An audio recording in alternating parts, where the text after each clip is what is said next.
Hey, everyone, get ready, because today we're breaking down the full plot of the romantic fantasy comedy that's making waves in 2025. Pretty crazy. I guarantee this crazy love story between the sweet girl and the she devil will have you laughing and tearing up at the same time. The film opens by introducing us to Gil-gu, an ordinary guy whose life is totally stuck. He's just been fired from his job for poor performance. Gil-gu wallows in self-pity, seeking comfort in his hobby, the claw machine. He philosophizes that the claw machine follows clear rule scan, aim, be the size of a stark contrast to his own messy life. He complains, life is not a claw machine. It's far more complicated and difficult. Gil-gu's monotonous life in apartment unit 1401 is turned upside down. A new family moves into unit 1301. Right below him, the family Jung-soo, cheerful, Kusanera, and the most catching one, his daughter Sanjin, or Seon, opening a bakery. Gil-gu spots Seon Ji from afar and is instantly smitten. He stares, thinking, she's so beautiful. If angels were real, they would look just like her. A crucial but awkward moment happens that night. Gil-gu, out late for milk, runs into Seon Ji in the elevator around 2 a.m. and boom! The sweet Seon Ji is gone. In her place is a wild, energetic figure with sharp eyes and thick eyeliner. This figure immediately attacks Gil-gu physically in the elevator. How dare you touch me? She screams, hitting Gil-gu's forehead. Gil-gu is terrified and confused. The next morning, Gil-gu nervously visits their new bakery. He meets Seon Ji, who is all smiles, calm and polite. Seon Ji even apologizes for making a little noise last night. Gil-gu is even more confused. What is wrong with this girl? Gil-gu's curiosity makes him observe Seon Ji at night, and he witnesses her total transformation at 2 a.m. Jang-soo catches Gil-gu and initially thinks he's a stalker. A panicked Gil-gu blurts out his observations, forcing Jang-soo to confess the truth. Jang-soo pulls Gil-gu inside and spills the beans. Seon Ji is possessed by a spirit they call a demon. Due to an ancient family curse that takes over her body for about 3 hours every night at 2 a.m. Seon Ji remembers none of it that, seeing that Gil-gu is unemployed and lives upstairs. Jang-soo begs, please, Gil-gu, help us. He offers a substantial sum for Gil-gu to take on the weirdest part-time job ever, watching over Seon Ji every night to make sure she doesn't cause chaos or hurt herself. Gil-gu, desperate for cash and carriers, agrees that Gil-gu starts his night shift. He immediately faces the entity possessing Seon Ji.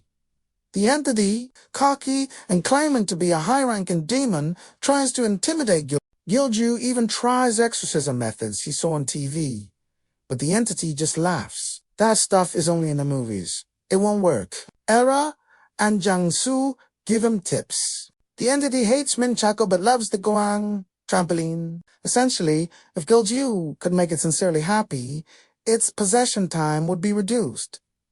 Gil-gu launches his mission. He takes the entity out to a trampoline park late at night. The entity jumps excitedly, shouting, harder, harder.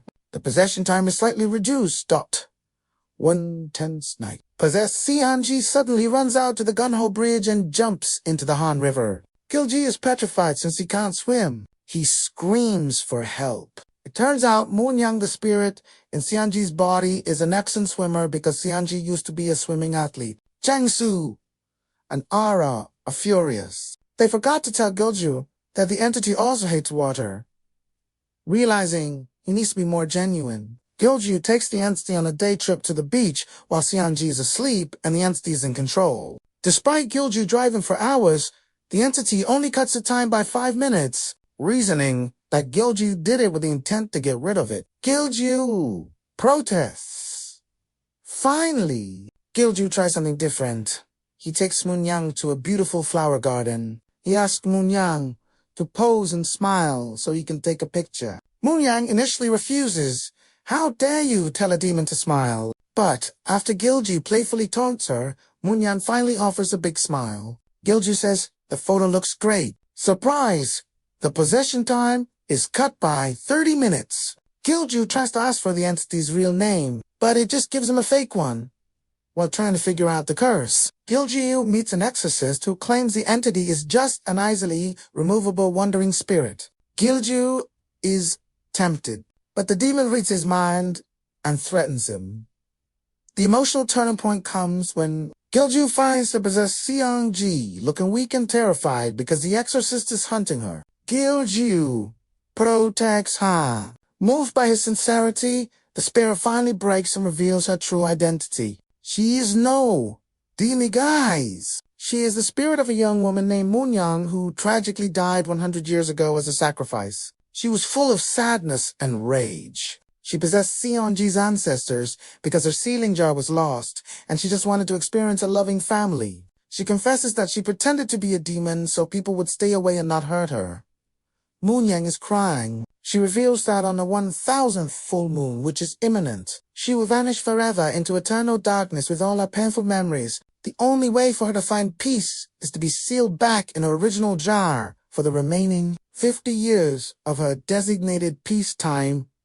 Gil-gu, now genuinely in love and concerned for Moon, refuses to let her disappear in pain. He gets clues from Jung-soo about Seon Ji's great-grandmother's old house. Gil-gu drives there and manages to find an ancient kimchi jar that he believes is Moon-yang's original sealing vessel.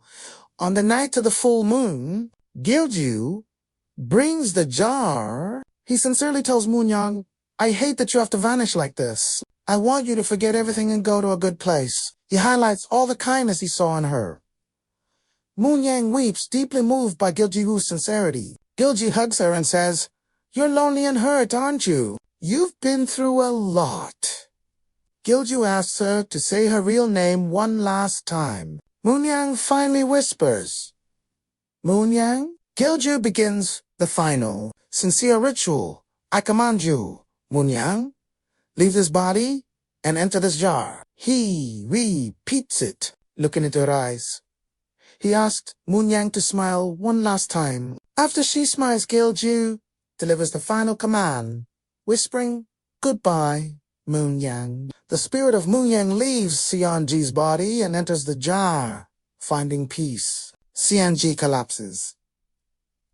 Seon Ji wakes up, fully recovered, with no more transformations at 2 a.m.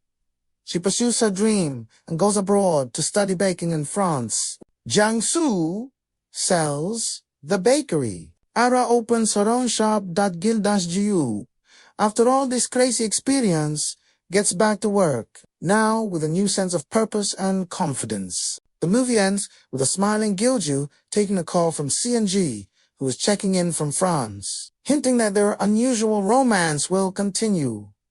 So there you have it, guys. The full plot of Pretty Crazy. How insane was that plot twist? Don't forget to like, subscribe, and let me know in the comments which moment got you the most. See you in the next movie breakdown.